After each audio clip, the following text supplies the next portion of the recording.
Ay, naku, wag mo ako papupuntahin kong wag, dahil marami akong masasabi na mga kalabisan, na mga kasama nyo dyan. Hindi pa ako nakakapag-umpisa kong. Dahil aminado naman kayo, kalabisan din yung ginagawa ng ibang kasama nyo dyan. Kalabisan.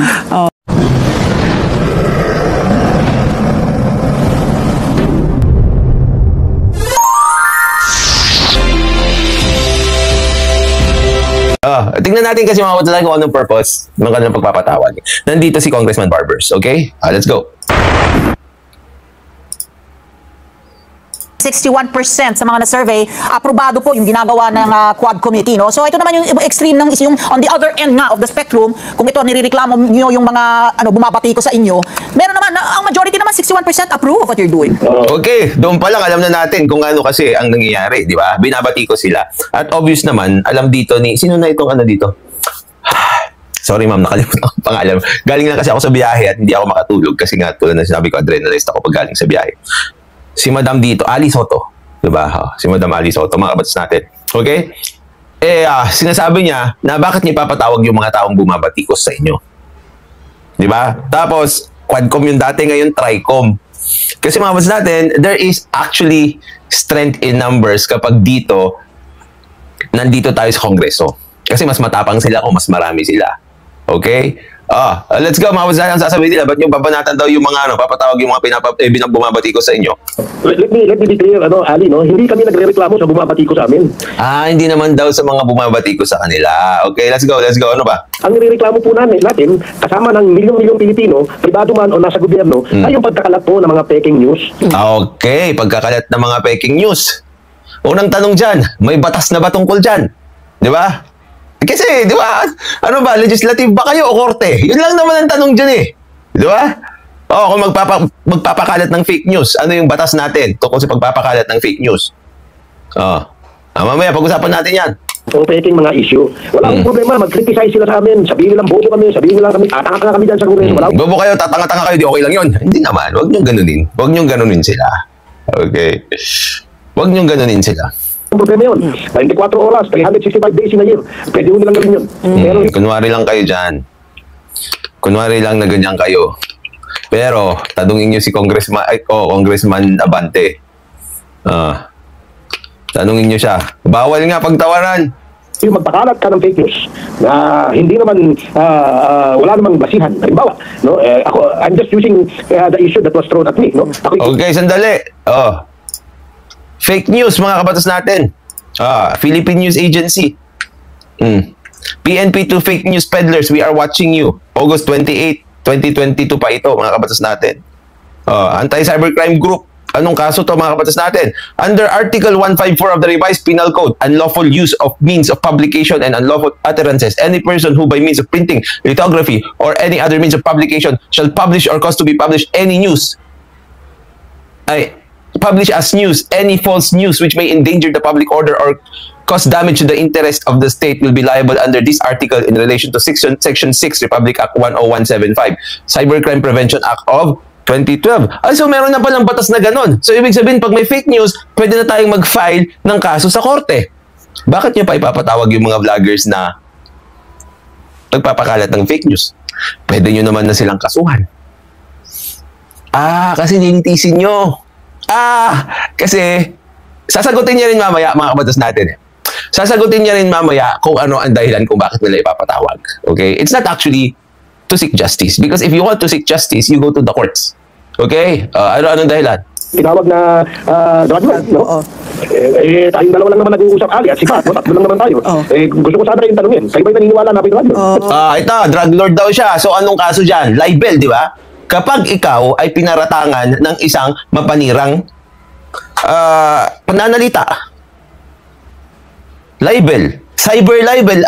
May kaso na rin tayong ganun. Bakit kaya hindi na lang natin litisin sa korte? Bakit kaya kailangan doon tayo sa Kongreso at Tricom pa kayo samantalang meron na palang kasong ganyan? Oh my goodness. Pag ipapatawag ako dyan, sabi ko sa inyo Dalawa yan, tulad ng sinabi ko sa inyo. Napipredict ko na yan.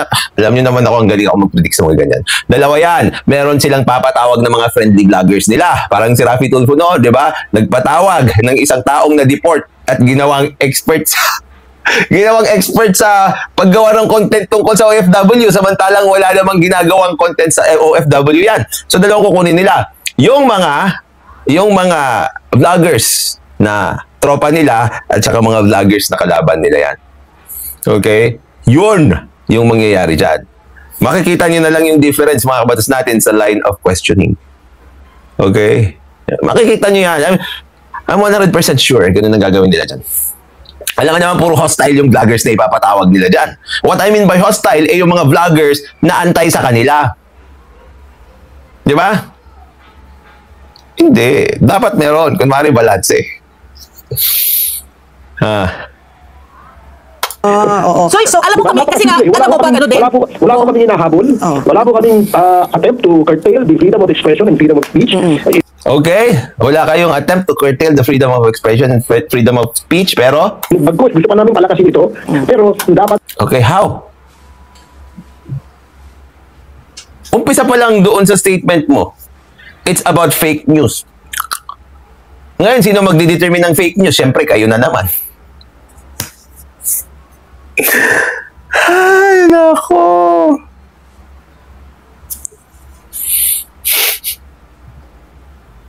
Di ba? Sabi niyo naman, pag di pabor sa kanila fake news, pag di ka pumayag, contempt. Ganto. Abangan natin kung may tanong na ganto. Yang sinabi mong yan, fake news ba? O hindi? Tapos sagot ng vlogger, hindi po. Bibigyan kita ng isang pagkakataon pa. Mainit na talaga yung ulo ko. Kanina ka pa nagsisinungaling. Fake news ba? Yung sinabi mong yan o hindi? I invoke my right against self-incrimination. Bakit? Wala ka namang kaso. Kasi po, pag inamin ko po na fake news po yung pinapakalat ko, pwede po akong maging liable under Article 154 ng Revised Penal Code. Wala ka pang kaso, sabi ni Paduano. Hindi ko pwedeng i-invoke yung right against incrimination. Ganon, di ba? Nako, nai-imagine ko na lahat yung mangyayari. Pabungad mo pa lang, congressman.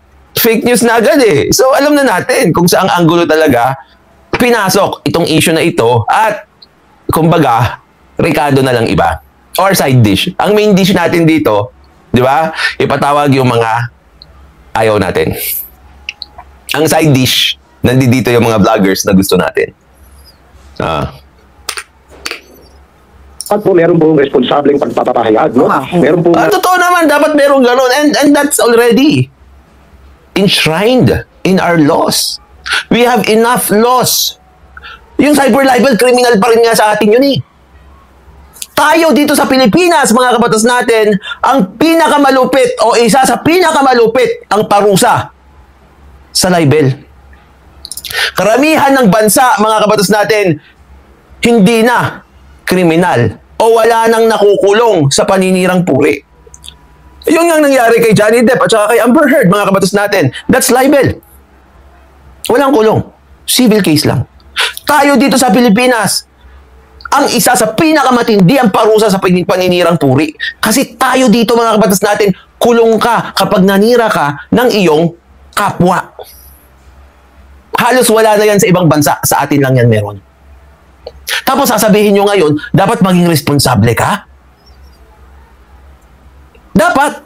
I agree. Pero hindi mo naman pwedeng sabihin na nagkukulang yung batas natin dito.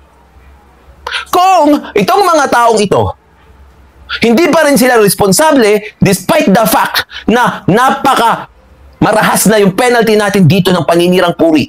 Isa tayo dito sa Pilipinas, ang pinakamarahas ang penalty sa paninirang puri kasi merong kulong. Ang United Nations, nagkaroon na yan ng maraming studies at sumunod yan ng karamihang bansa at sinabi nila na dapat hindi na yan kriminal. Tayo, kriminal pa rin yan. Ngayon, kung ang isang tao ay hindi responsable despite of the fact na yung parusa sa atin sa paninirang puri ay pinakamatindi o isa sa pinakamatindi sa buong mundo, ano pa ang magpapatino sa mga yan? Kasuhan nyo na lang at ikulong.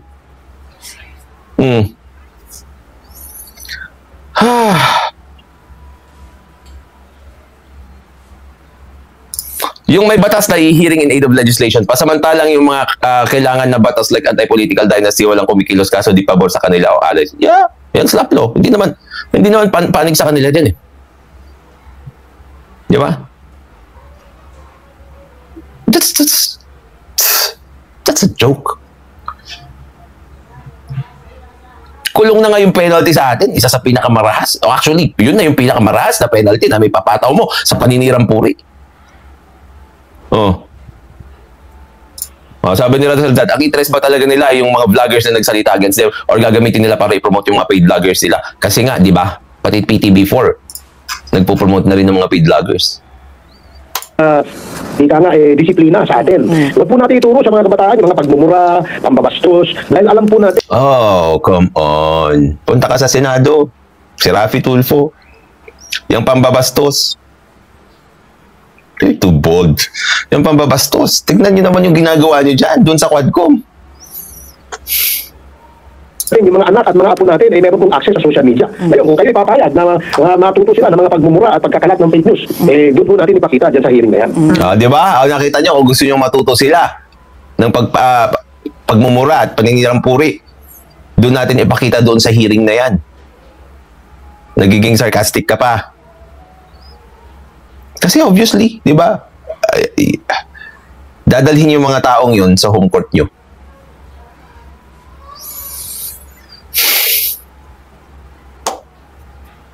Di ba? So mapapatunayan nyo naman Pong, na kasi nga nasa payroll ninyo ng nasa payroll ng mga illegal na pogo at saka drug lords. Itong mga vloggers na to. So, gaya rin nila, no? Gaya rin.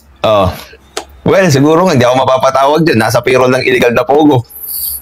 Patawag niyo ako, tapos ihanay niyo ako sa mga payroll ng, nasa pogo. Tignan natin kung anong mangyayari sa hearing. Yung mga nasa payroll naman ng mga kandidato. Pakitanong nga si Tambi. Pakitanong si Tambi. Tanong niyo lang naman, may binabayaran ka ba? Pakitanong si Raffy Tulfo. Tanong lang. May binabayaran ka ba mga vloggers? Tanungin nyo lang. Kasi ang daming ebidensya. Putik. Naglalabas nga sila ng pictures. Attorney, mandatory ba umattend dyan? Pag, oo, kulong ka. Ganito kasi yan. Pag pinatawag ka dyan, hindi ka sumipot, kulong ka. Agad-agad. Kapag sumipot ka, kulong ka after. Pili ka. Pili ka. Nila, tayo ay meron hong suspecha, no? Bakit ang aming basihan dito, hindi naman po siguro masipag na ito ay gumawa ng mga content para Shangri-La Vloggers, putik yan. makapanirang puri kung wala pong nasa likuran nila o nagbabayad sa kanila. Tama. May nagbabayad daw. Paano patutunayan yan? Ako may ebidensya ako. No. Di ba, Enzo Miggy? Kulong now or kulong later? You choose. Walang third choice doon. Ikaw naman. Mag-sorry ka siguro. Sorry. Hindi ko naman nilalahat, no? Ali, marami po tayo magagaling, matatalino, at mga responsableng mga vloggers, no? Wala. Tingnan mo, tanungin mo yung mga bashers nila. Ako nga, wala na akong ginawang tama eh. Parang Raffy Tulfo eh. Wala akong ginawang tama. Meron pang literal.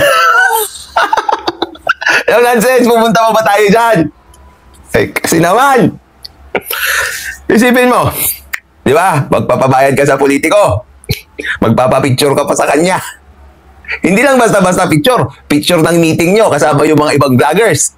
Tapos may resibo pa. Ay, nako, ang lupit naman yan. Ang lupit naman yan, no nonsense, may resibo pa.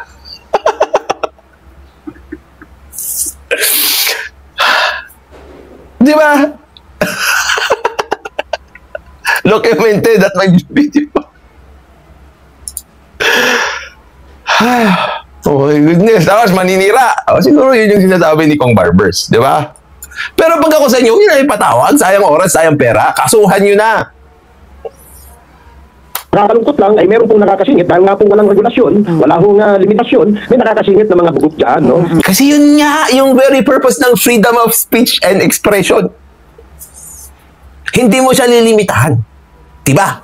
Pero, may consequences kapag sumobra ka. Nagets nyo ba? Mambabatas kayo eh.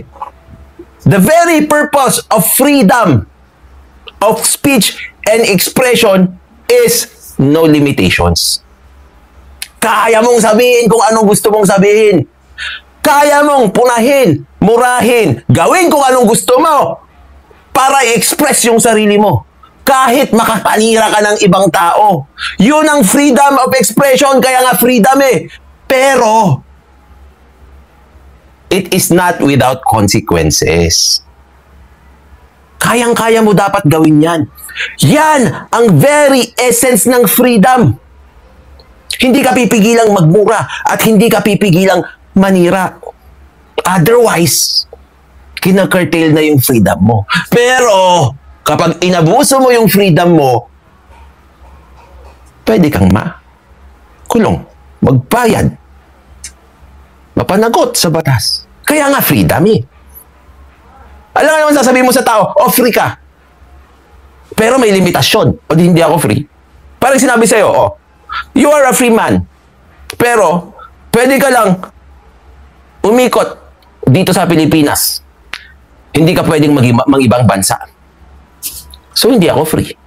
Kasi merong limitasyon. So, wala pa rin akong freedom. Kasi may limitasyon. Palitin mo. Free ka.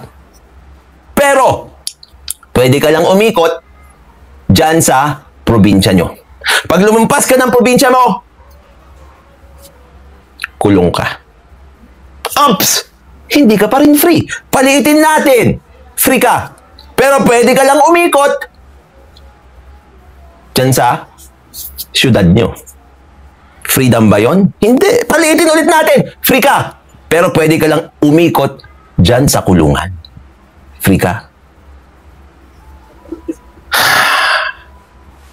You don't get the essence of freedom, right? Freedom is the capacity to do anything you want. But it is not without consequences. Freedom also involves killing a person. Pero it is not without consequences. Kung pinigilan mo na yung tao sa pananalita, dahil meron ka ng limitasyon, that's no longer freedom. Pwede mong sabihin because you have freedom. Ang limitasyon yan, actually hindi siya limitasyon. It has consequences. Parang ako ngayon, pwede kong islander kahit sino dito. Pwede kong islander ikaw. Pwede kong siraan kahit sino, kahit si Presidente, kahit si Rafi Tulfo, kahit sino ngayon. I can do that. And I'm free to do it. But they can file cases against me if I abused my freedom. Mga responsableng mga vloggers, no? Ang nakakalungkot lang ay meron pong nakakasingit dahil nga pong walang regulasyon, wala hong limitasyon, may nakakasingit na mga bugok dyan, no? So how will you regulate or limit it? You're not supposed to. Because freedom of speech and expression is absolute. When it comes to not preempting it, ha? Siyempre may limitasyon yan. Limitasyon na binibigay ng batas. Pero you're still free to do it. But it is not without consequences. I would also say na may limitasyon yan at yung limitasyon lang ay nandoon sa batas. Pero actually, that is not a limitation. That is a consequence.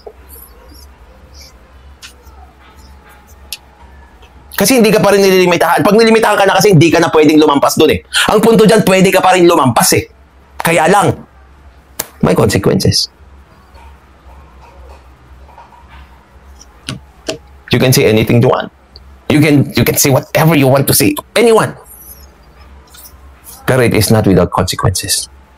Just like the perfect analogy of a basket full of eggs, meron pong mga bulok, no? Yung mga wala hong utak, yung wala hong ginawa, kundi gumawa lang ng pera. Meron nga dyan, dating TV anchor eh. Hindi ko alam, laos na siguro. Yun si Jason Sa. Kasuhan yun.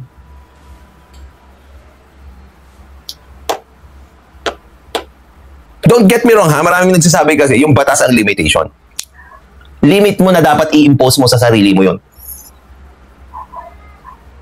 Pero actually, it is not an actual limitation to the point that it will prevent you actually, physically, from doing something. Because you are a free man. It is a limitation that you should impose upon yourself. Yan yung batas. Pero it's not a physical limit to the extent na dapat pigilan ka from doing something. Wala akong ginawa ito, kundi Gusto niya sila lang sa congressman fake news. Kaya nga, parang yung sinabi ni Congressman Paduano, that's fake news. sumakay sa issue para magkaroon ng content, no? Siguro nababayaran yung kanyang mga content. Pero nakakalimutan niya siguro kung ano yung sinasabing response. SMNI kasi yun, kaya ganon. Pero ang dami rin kasing medyo weird na pinagpapublish itong si Jason sa, di ba? Pero what will you do with him? Diyan. File a case against him. Because there's already... kasi ito, para ba balikan nyo yung mga taong nag-fake news laban sa inyo? Kailangan ba sahod nyo? Oras nyo sa gobyerno ang gamitin na binabayaran namin ang gagamitin. Di ba? Oh. So pag kayo, atake kayo dun sa umatake sa inyo, kami pa magbabayad. Mag-hire kayo ng abogado nyo, mag-file kayo ng kaso sa korte. Just like any other normal human being who doesn't have access to the tri committee. Ginawa nyo na po kaming sponsor sa personal issue. Shout out nyo si No Nonsense. Kasi nandyan yung kanyang nandyan yung kanyang tax. Pati ito si Paco. Oh, exactly. Gusto nyo harapin mga umatake sa iyo, tapos bayad namin kayo. Win-win. Di ba?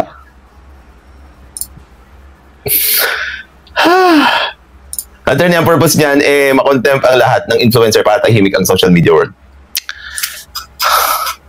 Hindi nga dapat patahimikin. Let everyone talk. Pero it is not without consequences. Limitation ng batas, pero it is a limitation that you should impose upon yourself. It is not a physical limitation na pipigilan ka mismo ng kung sino man para gawin kung ano yung dapat mong gawin. Diba?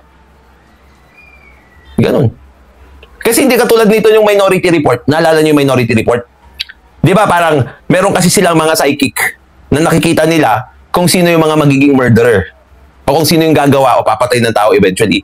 Anong ginagawa nila ngayon? Bago pa niya gawin yung krimen, kinukulong na. Pinoposasan na. Di ba? Sabi ni Red Adams, dapat yung mga commenter ang unahin. Di ba? Responsible journalism. Nakakalimutan niya siguro yung sinasabi truth in journalism. No? So, dapat maka-remind ulit ito mga... Nag-iba na talaga ang... Hindi, pero meron namang cyber libel eh. May libel eh. Di ba? Dapat mga dami o kaya yung mga nangihiram ng account ng iba. Di ba? Yung mga dami sa account ng iba. Di ba kayo? Dahil sa sa social media, no? Yeah, because of the social media. I was going to ask na, are you going to go as far as like what do you call this, banning? Like, di ba ang Meta, nagsabi na sila, wala na, tatanggalin na nila yung pag-vet na yan. Di ba? Yun ang kinakatakutan ng mga nasa Amerika. Hindi naman siguro kami aabot sa ganun. Dahil nga ang amin lamang layunin ay magkaroon ng disiplina, magkaroon ng regulasyon, magkaroon ng pamantayan. No? Disiplina! Hindi yung magagawa yun. Yung mga tatay nga nila na nagpapakain mismo sa kanila, hindi sila na disiplina. Di ba? Tapos, magkaroon ng regulasyon. Regulasyon! Kaya nga freedom of speech eh. Speech, kahit ang sabihin mo. Pero makukulong ka pa rin. Hindi naman sinabi na ito ay walang consequences. Pero hindi mo pwedeng i-preempt naman na kapag itong taong ito hindi, walang sasabing tama ito. Parang minority report nga. Di ba? Hindi mo pwedeng busalan agad. Diba? Kaya nga pamantayan, no? Itong mga pagbablog. Kasi, for all we know, baka bukas, wala na. Unang-una, Representative Barbers, lalagyan mo ng pamantayan yung pagbablog. Alam mo ba talaga yung pagbablog? Pag-aralan nyo sana yan. Kasi ang pagbablog, okay, that's the very essence of freedom. Yung vlogging dati, di ba? Vlogging is logging. Di ba? Papakita ko sa inyo, ha? History ng vlogging. Nanggaling yan, okay, sa B. As in, Bravo. Vlogging. Ano ba ang purpose, okay, ng vlogging? Ito, oh. The word vlog is short for video log or video vlogging, which gives a hint as to what came before the vlog. Vlogging. The blog or weblog had come 6 years before the first vlog in 1994 as individuals began to use the internet to chronicle their lives. Nakita mo dyan? Ipakita yung buhay nila, learnings and findings on the interesting things they found online. Kaya nga vlogging yan noon. Log ng buhay nila yan. Kung anong nangyayari sa araw nila. Ewan ko, dapat alam mo yan. Kasi ako marami akong vlog noon na minimitik. May tech vlog ako, meron akong poetry vlog, meron akong vlog tungkol sa real estate, tungkol sa batas, yung batas natin. Doon nag-evolve yun. Okay? So, isusulat mo kung anong gusto mong isulat doon. Kahit hindi interesado yung mga tao sa'yo. Kahit tumai yung pusa mo, isusulat mo doon, pwede yun. Paano kapag ang buhay ko ay dahil galit sa akin si Tulfo Dimenda ako, heist, buhay nga naman, Cave. Napulo na. Sana makita mo na siya. Social media is the modern day city square. Gusto niya i-curtail yung freedom ng mga tao to express their thoughts. Ito nga, di ba? Oh, sinasabi ko, ganyan yan. Tapos pwede mong ilagay lahat yung anong gusto mong ilagay doon. Anything that you want to share to the public. Tapos kaya bibigyan nyo ng regulation. Why? Why will you regulate that? Kung trabaho, baka mag-vlogging na rin mo. What's wrong with that? Tignan nyo yung sinabi nyo. Magkaroon ng ika nga pamantayan, no? Itong mga pagbablog. Kasi, for all we know, baka bukas, wala naman akong trabaho, baka vlogging na rin mo. Di ba? Baka bukas kung wala na akong trabaho, vlogging na rin ako. What's wrong with that? Ano ba? Ano ba talaga ang gusto nyong i-regulate tungkol sa vlogging? If you say fake news, we have laws against that. Defamation, we have laws against that. Ano pang kailangan yung regulation? Depende lang yung tao magbablog. Ako kahit sinasabi ko na mas maganda na may natapos ka, hindi ko naman sinasabi na kailangan may natapos ka para mag-vlog ka. Tapos ang regulation kasi mga batas natin, maglalagay sila ng mga pamantayan para ikaw makapag-vlog. Di ba? Kasi i-regulate mo na eh. Yun ang pinaka-purpose ng regulation. It is to prevent some people from entering. Maglalagay ka ng pamantayan para yung mga tao na nasa loob lang ng pamantayan na linagay mo, sila lang yung makakapasok. Very, very, very obvious example. Philippine Regulations Commission. Professional Regulations Commission. PRC.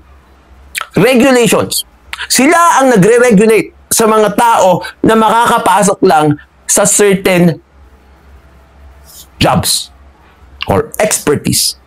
PRC. Sila ang nagsasabi kung sino ang engineer at hindi. Sila ang nagre-regulate yan. Sila ang nagsasabi kung pwede kang maging engineer o hindi, o maging nurse o hindi, o maging doktor o hindi. Ngayon, i-regulate mo. Bakit? It defeats the very purpose of a vlog. Anybody can do that. It's like a modern day diary. Sasabihin mo sa mga tao, ilan na lang ang magda-diary ngayon. Ikaw, hindi ka pwedeng mag-diary. Regulation? Masakit sa tenga yun, lalo na pag vlog ang usapan. Vlogging is personal. Kahit walang kwentang congressman po, welcome sa YouTube para mag-vlog, kaya okay lang po yan, congressman. Baka patawag ka kayo, ah. Pag pinatawag ka, siguraduhin mo na, pag hindi ako pinatawag, siguraduhin mo na available ako doon sa araw na pinatawag ka.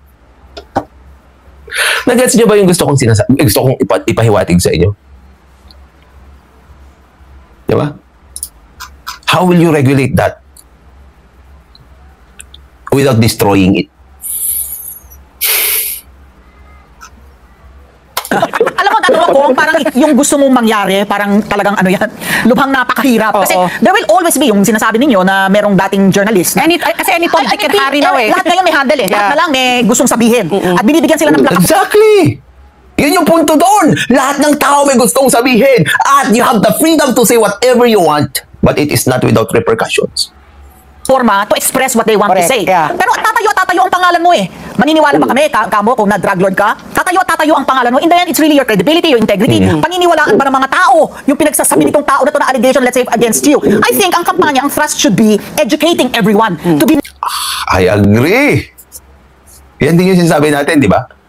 Laban kay Raffy Tulfo, na gusto niyang protektahan lahat ng tao at i-refer. Gusto niya protektahan lahat ng tao sa pamamagitan ng pagre-refer. No, we should educate people. Elevate the level of critical thinking ng mga tao. Di ba? more discerning so that you can separate the chaff from the that grain. is exactly, and that is exactly what we want to achieve here. No. You said regulation, sir. You said regulation. Regulation is not tantamount to education.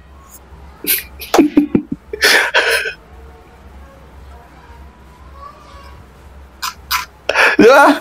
Oh. Diba? Taliwas doon sa iniisip ng iba na pinipigilan natin yung kanilang mamalayang Come on, you said regulation. Ako lang ba ang nakarinig doon sa regulation? Mali ba yung pagkakaintindi ko ng regulation? Sandali.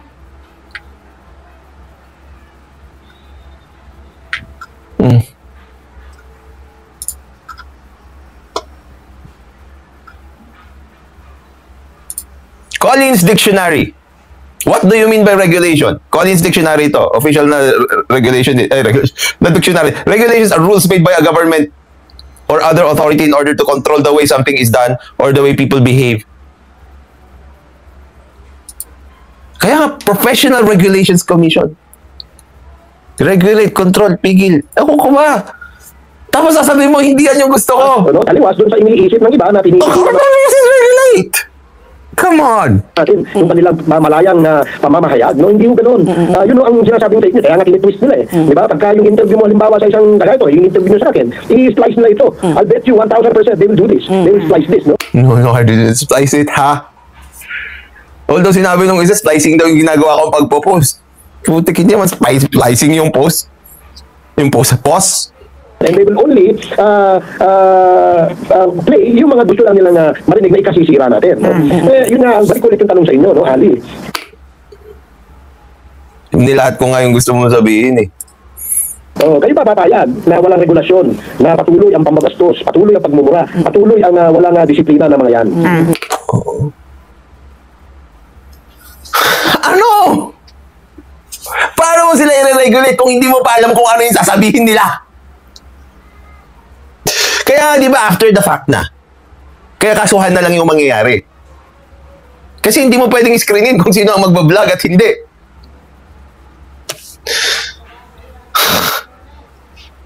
Diba? Alam mo, Kung kayo ay kaisa ng komite, kung kayo po ay kaisa ng komite, kami po ay Narinig niyo yun? Narinig niyo yun? Sabi ko sa inyo eh. Sinisecure niya na rin. I predicted this way before pa. kami po ay nag-iimbita sa inyo na walang disiplina ng mga yan. Diba? Alam mo, kung kayo ay kaisa ng komite, Kung kayo ay kaisa lang komite, iniimbitahan namin kayo. Tapos iimbitahin nila yung mga ayaw nilang vloggers. Tapos, let's do this. I told you.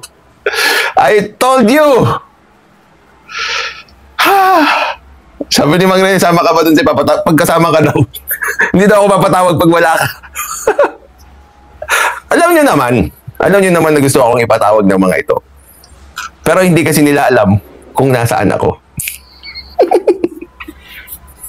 Truth yan, truth. Maglalagay ka ba doon? Ang tanong kasi dyan, no? Maglalagay ka ba doon ng double-edged sword? Truth yan, truth. Pero alam ko gusto nila. May narinig ako sa gilid. Genli. Alam niyo naman ako. Di ba? Alam ko nga yung 777, bago pa dinabas ni Mayor Magalog yun, kasi dinabas niya na sa akin yun eh. Di ba? May mga bali-balita rin ako, syempre, na naririnig. Pero syempre, baka fake news. I-regulate natin yan.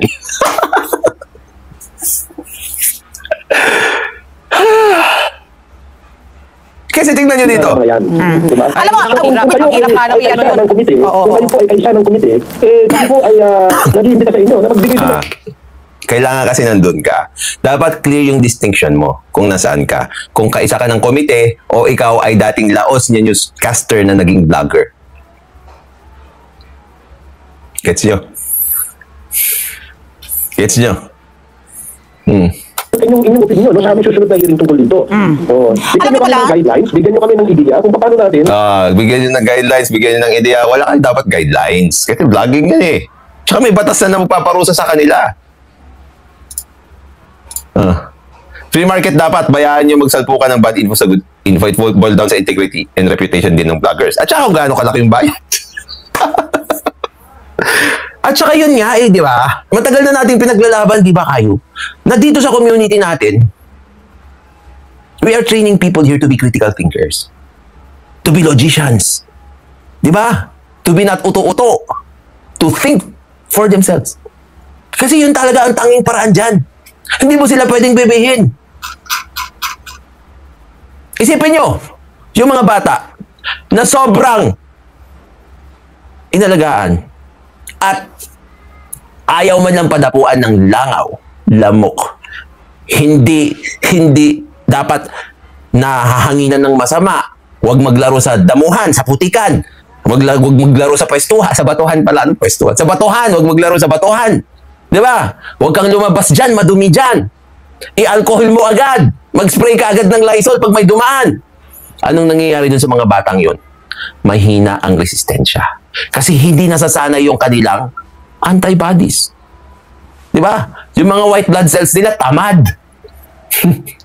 Kasi nga, hindi sila na-train eh. Weakling, malambot, di ba, Ricul? So yun na lang ang gawin natin sa Pilipino. Kayo na lang lahat ang magprotekta sa amin. Huwag na kaming magtrabaho, bigyan nyo kami ng ayuda. Pati yan, mga yan, kayo na rin ang pipili kung ano ang kailangan naming marinig at hindi. Sila na lang ang pipili din. Ops, ito, fake news to. Huwag niyong ipakain yan kay Attorney Libayan. Baka anong gawin niyo dyan. Ito lang ang i-deliver nyo. Maganda to. Magandang news ito. Ito ay kay Kayo. Ay, nako. Huwag kay Kayo yan. Fake news yan kay Kayo. Ito, i-deliver nyo. Ito kay Juan de la Cruz. Ay, hindi. Tanggalin natin yan. Di ba? Guidelines, i-fact check muna daw nila ang iba vlog bago ma-ilog. Sabi ni Mr. Bakit? Oo nga, no? Actually, na-adrenalize kasi ako sa pagmamaneho. Alam niyo naman ako, pag ganon-ganon. Tapos meron pa akong hearing ulit sa Olongapo. Very good. Okay. Yes, wrong move yung strategy to protect them from bad info and better strategies to equip them and be smarter and discerning. Tama! Let them be independent in protecting themselves from fake info. Magkakaroon ng disiplina para pare-parehas po tayo makinabang. Hindi yung kayo lang o kami lang. Wala akong ganun. Ito ay para... kayo lang o kami lang. Nakikinabang tayong lahat sa freedom of speech and expression. So let it be. Sa bansa. Sana makadalo kayo sa aming pagdinig na sa ganun makapagbigay din po kayo ng inyong opinion. Ay, naku, huwag ako papupuntahin ko. Wag. Di ba? Sabi ko sa inyo eh. May delineation yon. Good vloggers, bad vloggers. Saan ka na lang mapupunta? Ngayon, kung ipapatawag ako, sabi ko sa inyo, nahihirapan sila mag-isip kung saan nila ako ilalagay. Sa good vloggers o sa bad vloggers. Kayo na pumili. Kahit kayo, mahihirapan, di ba? Wag, dahil marami akong masasabi ng mga kalabisan, ng mga kasama nyo dyan. Hindi ba? Yan ang gusto ko sa'yo. Ali Soto. Ganun yung meta ng gobyerno kahit sa mga mahirap. It's better na bigay ng ayuda kaysa trabaho or opportunity. Exactly, di ba? What the heck is happening to this Congress? Hinamon nyo pa siya. Nasa bad vlogger siya today. Pero, yun ang punto naman kung bakit sinigurado ni Congressman Barbers na kapag kaisa ka namin, sumama ka.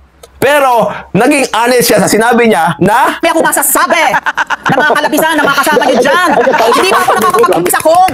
Dahil aminado naman kayo, kalabisan din yung ginagawa ng ibang kasama nyo dyan. Kalabisan. Oh. Well, I will guarantee you na dahil ito po ay isang oh. Ay, naku! Tama yun! Kaya sinisigurado niya. O, saan ka ba? Bad ka o good ka? Tropa ka namin, dito ka. Pero sinabi niya huwag papatawag dyan. Baka makontempt nyo lang siya.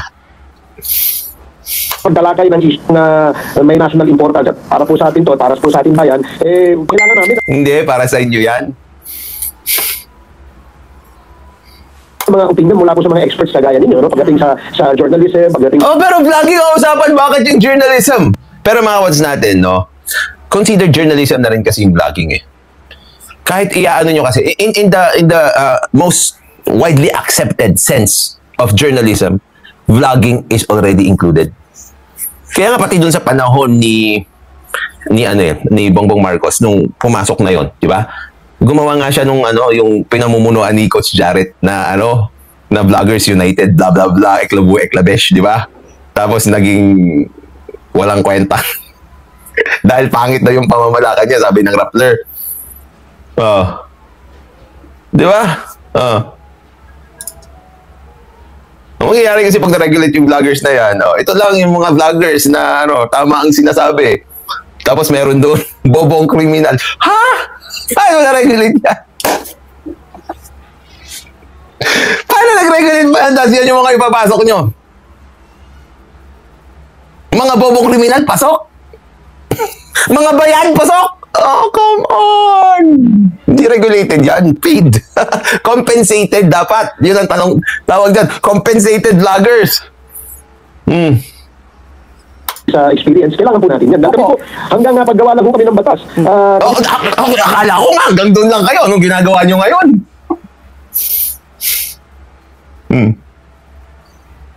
Diba? Sikatan yung vlogger din yun. Ito, sinabi ni Miss Rosalie, si Christian Guerra din.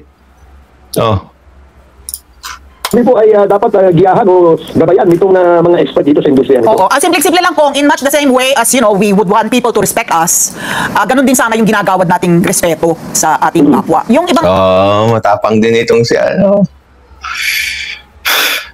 Ali Soto. Respect begets respect. kasama nyo talaga, arguably talagang they cross the line, sa mga Of course. kontrato po nila sa mga resource person na iniimbita dyan. And with that, Happy New Year, Kong. Hindi ka drug lord. Walang maniniwala na drug lord ka. Very... Baka Lord ka. Yan, salamat, Ali Soto. Maraming salamat sa inyo. Siyempre, tulad lagi sinasabi,